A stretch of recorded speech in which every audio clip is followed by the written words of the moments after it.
sure. Well, no, I don't think so. Yeah, I'm a member of the Council on Foreign Relations. Is that a conspiracy? Well, you've certainly... Well, let me just tell you what Newsweek says this. The John Birch Society considers communism only one arm of a master conspiracy in which socialist American insiders are plotting to establish world government.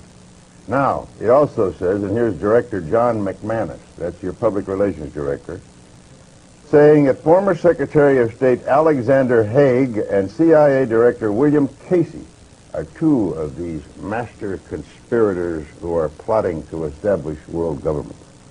Now, what do you say? That kind of silly, asinine statement is what makes people laugh at the John Birch Society.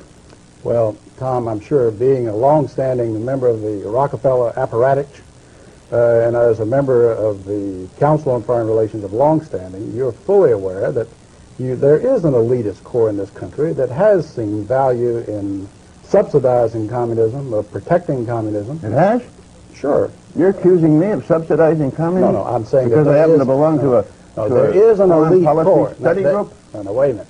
There is an elite core in this country that has dominated American society. Well, I'm not one of them. Let me Trilateral Commission. The Trilateral Commission, Council on Foreign Relations. State Department, I suppose. Well, let's face it, they've dominated the State Department for 40 years, and pretty much openly. All right, so. but what are they trying to do? Well, their objective is to try to bring about a gradual transition in our society, a dissolving of sovereignty, and a moving steadily to the left on the political spectrum. Well, who are they? Belief, the elitist groups that I mentioned, particularly key individuals and policymakers in the Council on Foreign Relations. Is the International Monetary Fund part of this? Well, I would say the International Monetary Fund has certainly been set up for the purpose of facilitating that transfer of sovereignty and transfer of wealth on the road. All right, we to elected something. Mr. Conservative. Let me just finish the point, because otherwise we're going to have a lot of unanswered questions. That you are looking at a group that has worked to bring about a dissolution of national sovereignties on the road to world government. And certainly you're familiar with local professor Carroll Quigley, who has been part of your club, in which he admitted all this. And he said in his book, Tragedy and Hope, the only thing I disagree is that we've worked to keep it a secret.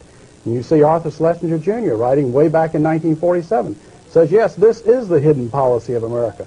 But we can't tell the American public because they're too unsophisticated to see the value. What is the instrumentality of world government? What is the instrumentality? Of all the things to say about Arthur, that's the silliest statement I ever heard. He never made anything like that. Well, let me suggest that you read the May-June issue of the Partisan Review of 1947, Tom, and you can read it for yourself. It's called Arthur Schlesinger said there was a conspiracy, to promote communism. No, he didn't use the word conspiracy. He said the objective is to bring about... Well, let me finish.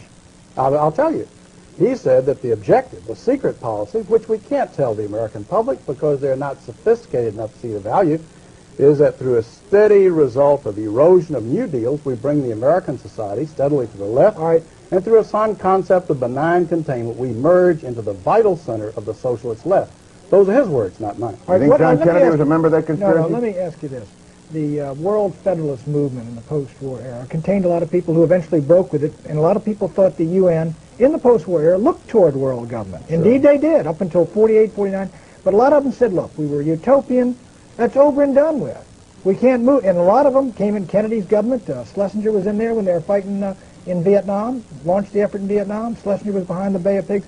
In other words, look, isn't there some move that occurred in the post-war era that now has been dissipated because nobody believes in the utopian ideal of world government anymore? Well, I think there are those that realize that moving straight from a prototype of the United Nations into world government perhaps is tactically impossible. But phasing out increasingly national sovereignty into regional government and phasing out sovereignties into international treaties in multiple areas the whole movement toward, quote, interdependence. Yes. NATO is part of the conspiracy?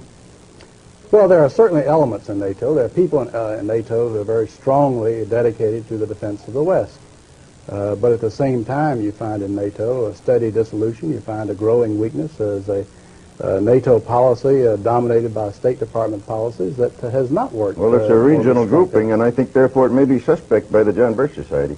We're talking with Congressman Larry McDonald, who has recently been elevated, I guess, to chairmanship of the John Birch Society, succeeding Robert Welch. We'll be back in a minute.